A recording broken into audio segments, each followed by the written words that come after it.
nosso programa está no ar. Hoje vamos mostrar algumas das melhores reportagens da segunda temporada da TV Uniceub. Vamos falar sobre drogas, mobilidade e música. Dentro da faculdade, um pouco da rotina dos portadores de necessidades especiais. Em estúdio, uma entrevista com o psicólogo Pedro Luna sobre o álcool como verdadeira porta de entrada para o mundo das drogas. E a divertida e amorosa banda Lupa. O programa TV Uniceub está começando agora.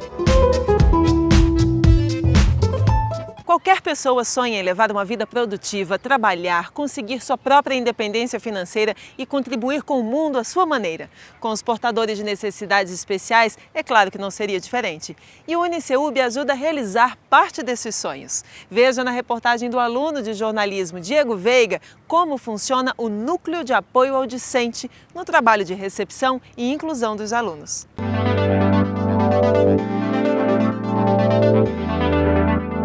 O núcleo é um local onde todos os nossos alunos que têm necessidades educacionais especiais e todos os alunos deficientes encontram um apoio, um acolhimento, um ouvir. Eles são muito bem recepcionados, eles trazem um laudo médico e, mediante esse laudo, nós temos os setores de atendimento para esse aluno.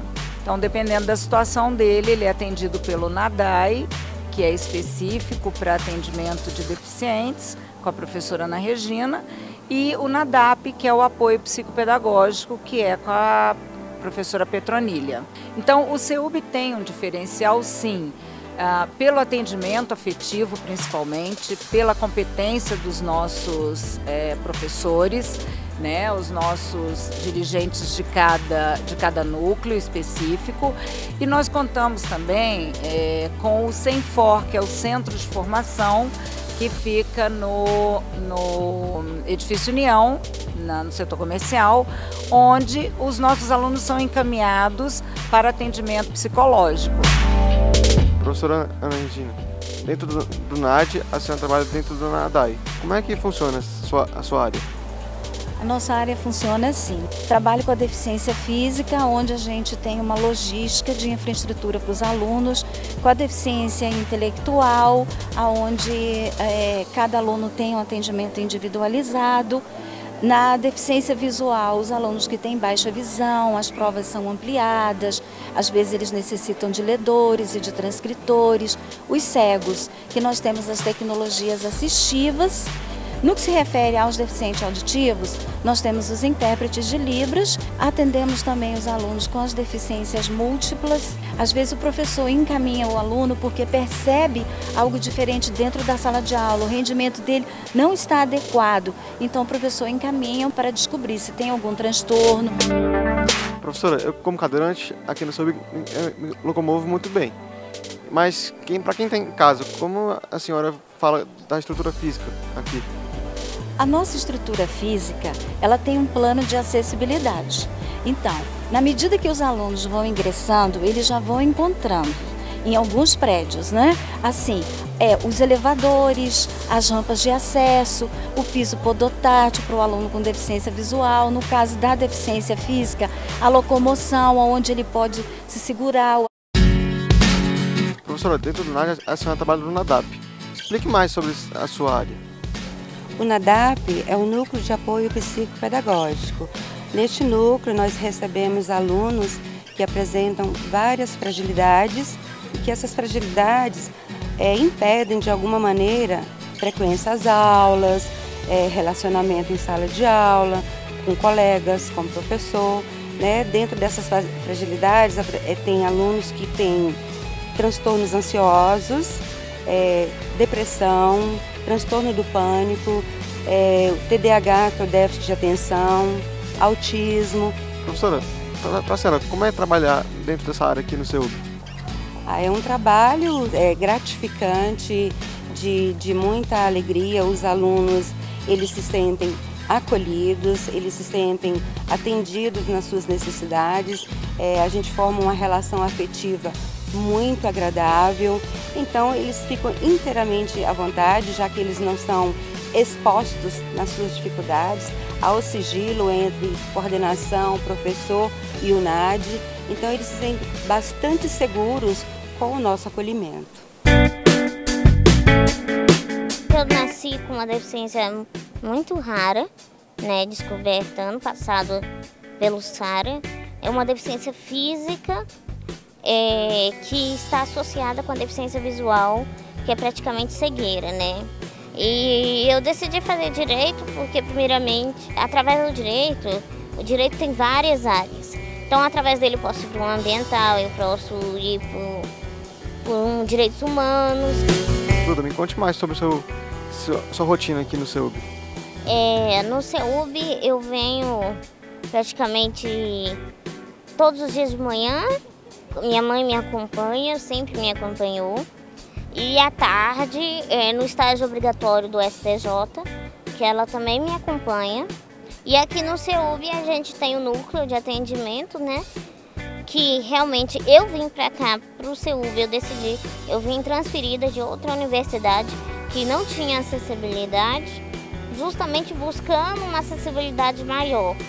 Porque o CEUB, em termos de melhoria, de atendimento para pessoa com deficiência, é o melhor comparado a todas as universidades de Brasília, inclusive o da UNB, que deixa muito a desejar.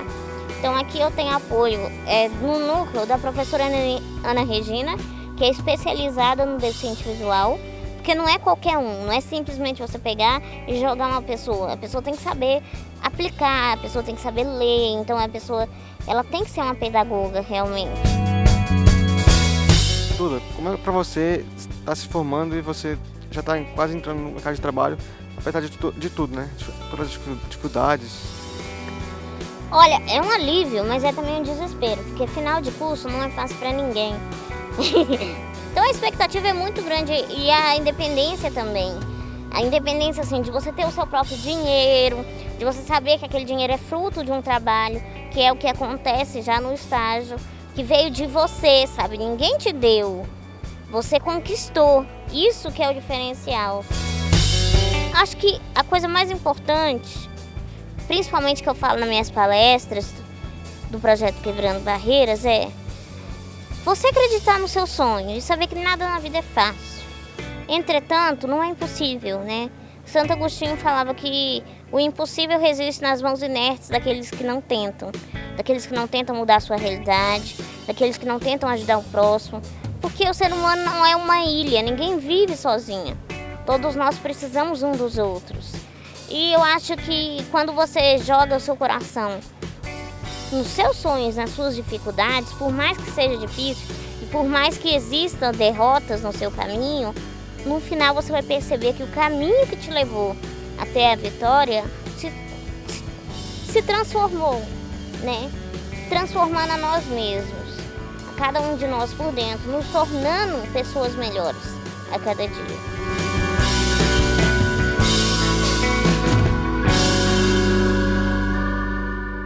No próximo bloco você acompanha uma entrevista sobre álcool e maconha com o psicólogo Pedro Luna no estúdio UniCEUB. A gente volta já.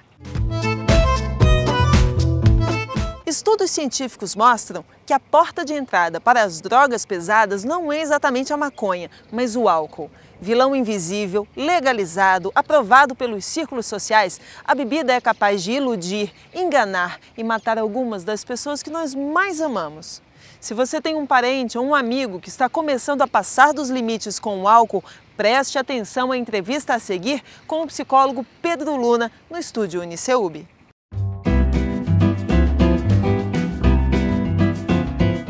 Mais da metade dos adolescentes no último ano do ensino fundamental já experimentaram bebidas alcoólicas. É o que mostra uma pesquisa do IBGE. Além de ser o caminho mais curto para o mundo das drogas pesadas, o consumo de álcool também é responsável por uma série de doenças que comprometem de maneira irreversível a saúde dos jovens. Vamos discutir esta questão que tem angustiado pais e educadores com o psicólogo Pedro Luna, formado pelo UniCEUB. Ele é mestre em psicologia clínica e desenvolveu um modelo de tratamento interdisciplinar para o alcoolismo junto com outros profissionais da área de saúde. Pedro, obrigado por sua presença aqui, é um prazer tê-lo conosco. Obrigado por ter me chamado. Ok. Pedro, até algum tempo era comum a gente ouvir que a maconha era a porta de entrada dos jovens para as drogas pesadas. E hoje a gente sabe que não, por pesquisas, por informações, que a porta de entrada na realidade está na bebida, no álcool, né? Muito provavelmente na cerveja. Como é que isso funciona? Como é que é essa transição do álcool para a maconha e depois para as drogas pesadas? Várias reportagens têm falado muito sobre isso, mas uma coisa que eu tenho percebido a respeito delas é que nenhuma delas pensa numa coisa fundamental que está acima disso tudo. Está acontecendo uma mudança de paradigma de como a gente pensa consciência e saúde mental. Nessa mudança de paradigma, o álcool ele começa a ser visto como uma substância que é tóxica, produz um efeito mental, etc., altera a pessoa. Ou seja, de repente o álcool é reduzido ao estatuto de qualquer outro tipo de psicotrópico. Exatamente.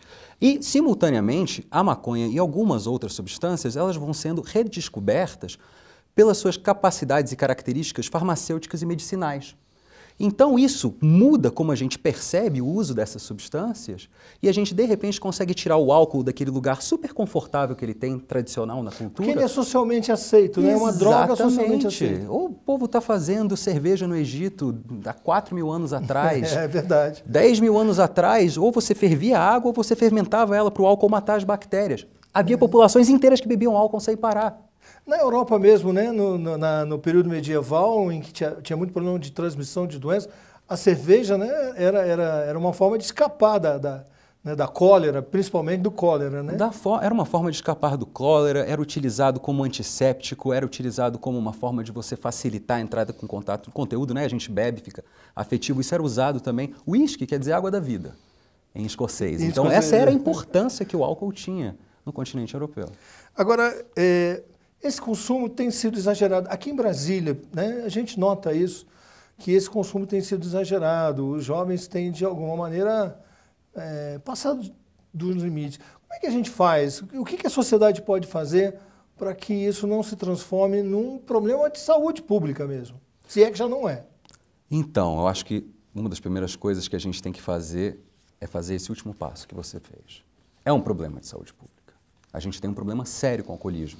E não é um problema que se restringe ao Brasil, mas é um problema que se restringe a qualquer lugar em que a indústria do álcool possa acessar pessoas e vender o seu produto. Agora, concomitantemente, você tem uma sociedade que está cada vez mais difícil de ser compreendida, né? O gênero, etc., essa tem sido uma discussão muito grande, em que as instituições estão se liquefazendo. A escola, agora é o quê? Os pais levam as crianças para serem educadas nas escolas, eles esperam costumes também, mas eles mesmos não se engajam com uma série de coisas. As interações humanas vão se diminuindo e ficando mais restritas ao digital. Nada de errado com isso, muito pelo contrário, é uma outra forma de se fazer, mas não está sendo suprido um estímulo e a possibilidade do sujeito compreender melhor o que está acontecendo com ele. Quando a gente não entende o que está acontecendo, a gente se frustra? A gente se frustra. Quando a gente se frustra, a gente fica com raiva? Sim. A gente tem um cérebro que foi feito para sentir prazer. Todas as pesquisas mostram isso. Então, o que a gente faz? A gente recorre ao jeito mais fácil de obter e vai esse afogar prazer. As mágoas na cerveja. Exatamente. De que maneira... E aí uma coisa que me preocupa particularmente como jornalista... De que maneira os meios de comunicação, toda a indústria da comunicação, a cultura que a comunicação traz para nós, principalmente a publicidade, de que maneira isso acaba influenciando os jovens a aderirem ao álcool? Olha, vamos ser completo nessa história. Primeiro nível, neurônios e o espelho. Você está vendo na televisão alguém bebendo. No seu cérebro você tem neurônios e espelhos que imitam esse comportamento. Você vai sentir vontade. Num segundo nível, socialmente, puxa, as melhores histórias da família que se juntou naquele ano tal eram regadas a cerveja, a cachaçinha, etc. Então tem esse valor de reforço social. Então a gente já tem o cérebro e a sociedade. E ainda por cima você tem toda uma indústria que articula os meios de comunicação para vender esse produto para os seus consumidores, mesmo sabendo que isso gera uma patologia séria. Que é o alcoolismo. Que causa... não é só a questão do indivíduo se tornar viciado naquilo e ter um problema, mas também a questão da saúde, né? Você tem, digamos, efeitos devastadores no organismo. Nossa, a gente geralmente tem essa coisa de lembrar sempre do fígado, né? Eu bebi muito e tal. Mas o álcool no cérebro, ele é impressionantemente devastador. Devastador. Principalmente em duas áreas. Aqui logo na frente, pela fala e pela coordenação motora, o famoso delirium tremens. O alcoólatra que fica sem o álcool e de repente começa a ter uma sobreexcitação. Essas pessoas elas perdem capacidade de memória, de discernimento, muitas vezes elas têm um profundo embotamento afetivo. Ou seja, tomar a sua cerveja é bom, é gostoso, você pode... Faça, pelo amor de Deus, mas não é fazer com moderação. É entenda o que isso faz com você. E aí, naturalmente, você vai estabelecendo um lugar para isso. Pedro, como é que a família entra nessa história? Como é que ela pode ajudar? Primeiro, como é que ela percebe que um jovem está indo nesse caminho? E uma vez que haja essa percepção, como é que ela pode ajudar? Qual é o caminho mais fácil? Falar sobre sinais seria um pouco chover no molhado, porque as pessoas percebem muito bem quando o menino ou a moça começa a chegar cada vez mais tarde em casa, está sempre com aquele cheiro de álcool, pode encontrar vômito dentro do carro, etc. Saindo toda noite, um comportamento no dia seguinte que a gente identifica como ressaca, que é um ressecamento do corpo, mau funcionamento cognitivo, a pessoa está lá mal-humorada, etc. O humor que começa a ficar um pouco variável demais, assim, em determinados momentos. Gente, como família, a família é um sistema, né? Então, se a gente vai alterar um sistema, a gente não pode alterar um elemento desse sistema. Todo mundo tem que se engajar nisso. Exatamente. Tem que haver uma participação da família como um todo. Quais são os hábitos de consumo de álcool daquela família? Pô, consumir quantidades insanas de álcool não é uma proeza. Na verdade, é uma certa loucura. Exatamente. Tanto que o povo chama de loucura mesmo, mas não se liga no conceito. Então, a família tem que repensar seu consumo de álcool, a família tem que pensar como é que estão sendo as dinâmicas afetivas ali internas. O que está faltando, né? Exatamente. Falta conversa, falta carinho. Álcool é uma coisa muito curiosa para o povo daí que tem da psicologia. É a única substância que dilui o superego. Em outras palavras, tira a moralidade e o sentido crítico da pessoa. Naquele momento aflora o cérebro mamífero, todas as emoções, e a pessoa consegue falar. Ou seja, essa pessoa está frequentando espaços em que ela não está conseguindo falar o que ela sente.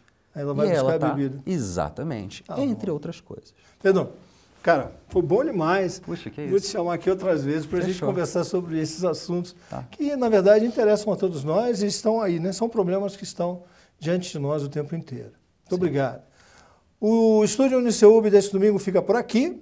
Entre na nossa página e nos envie uma mensagem dizendo que assunto ou que pessoa você gostaria de ver aqui nos próximos programas. Até domingo que vem, às 10 da manhã, aqui na Band. Até lá! E no próximo bloco, a divertida Banda Lupa, um grupo de Brasília que está espalhando amor pela cidade. A gente explica já já. Eles são de Brasília, têm uma pegada pop e estão sempre falando de coisas do coração, sem serem piegas nem românticos demais. Lupa é o nome da banda e também significa amor e tem relação com a festa pagã chamada Lupercalia. Quem explica pra gente um pouco dessa história e mostra o som são os próprios caras. Acompanhe na entrevista com o aluno de jornalismo Bruno Santa Rita.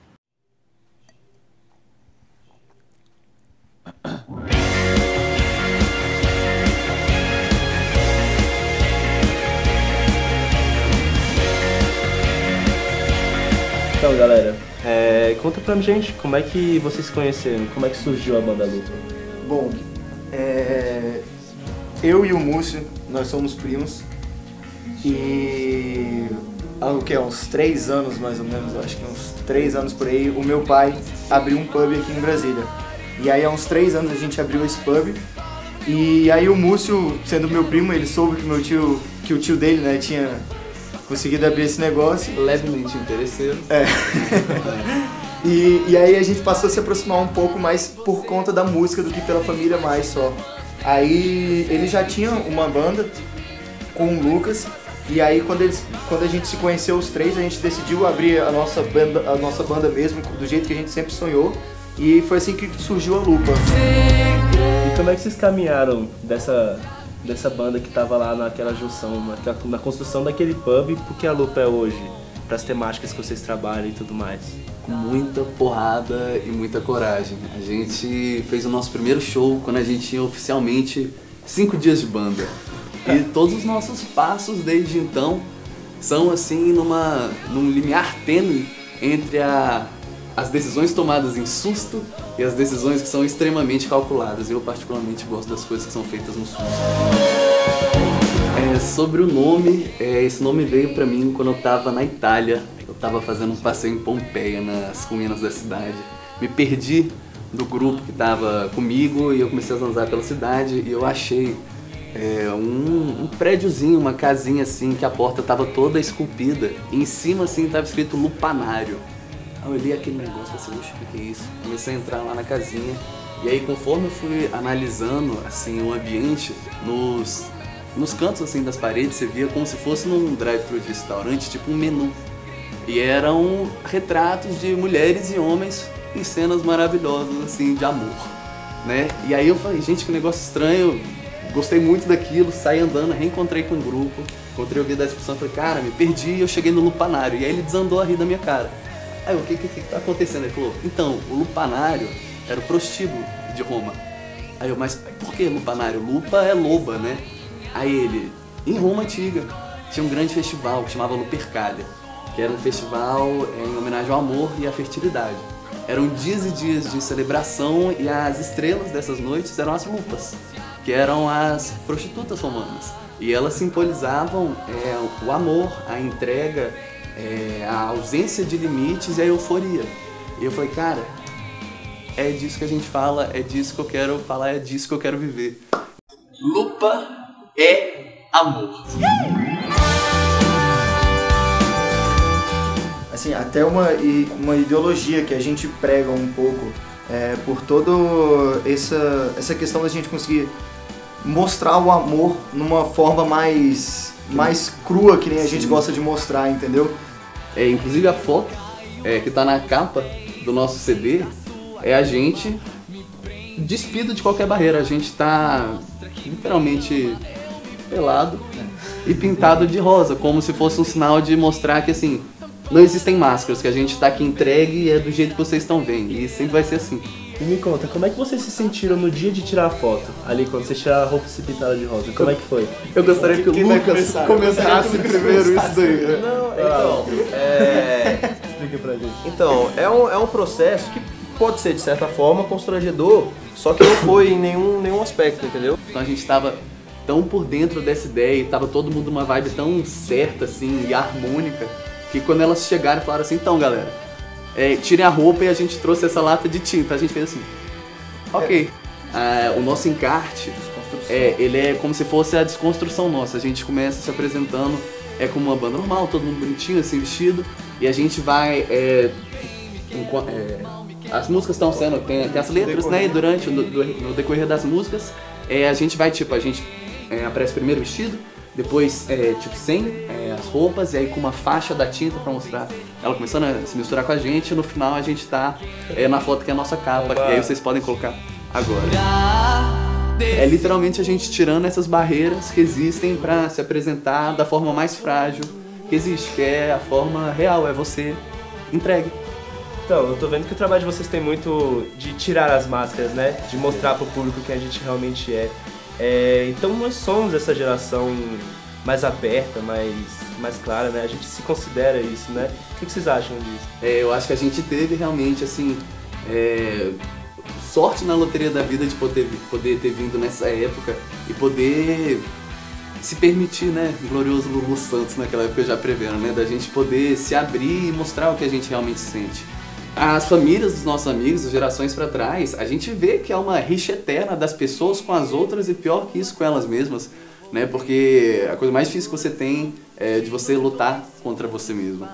E a gente, graças a, sei lá o que aconteceu, a história, o desenvolver, a mudança de mentalidade, tecnologia, sei lá o que é, a gente tem essa abertura e pode ser mais honestos com nós mesmos.